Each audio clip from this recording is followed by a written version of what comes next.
अस्सलामुअलैकुम दोस्तों, कैसे हो? उम्मीद है कि सब खैरियत से होंगे। अल्लाह ताला आप लोगों को ऐसे ही खुश रखें। ये वीडियो बहुत तेज़ी से वायरल हो रहा है। जो कतर के अंदर लोग मैच देखने फुटबॉल आए हैं और लोग जो भी मौलाना साहब या हाफिज साहब को देखते हैं और उनको बोलते हैं कुरान शरीफ सुनाने के लिए, और लोग कुरान शरीफ सुनते हैं और खुशी से झूम उठते हैं।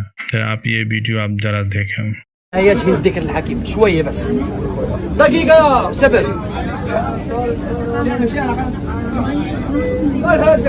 أعوذ بالله من الشيطان الرجيم. بسم الله الرحمن الرحيم.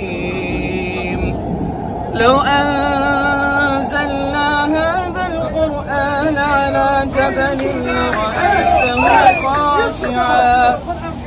لرأيته خاشعا متصدعا من خشية الله.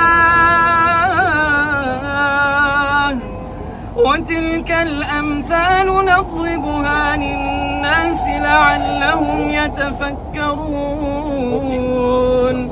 هو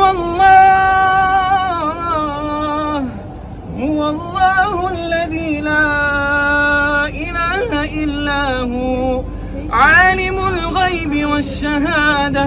هو الرحمن الرحيم. هو الله الذي لا إله إلا هو الملك القدوس السلام المؤمن المهيمن العزيز الجبار المتكبر. سبحان الله عما يشركون. هو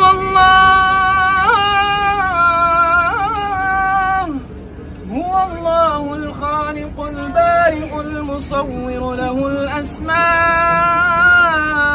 الحسنى يسبح له ما في السماوات والأرض وهو العزيز الحكيم.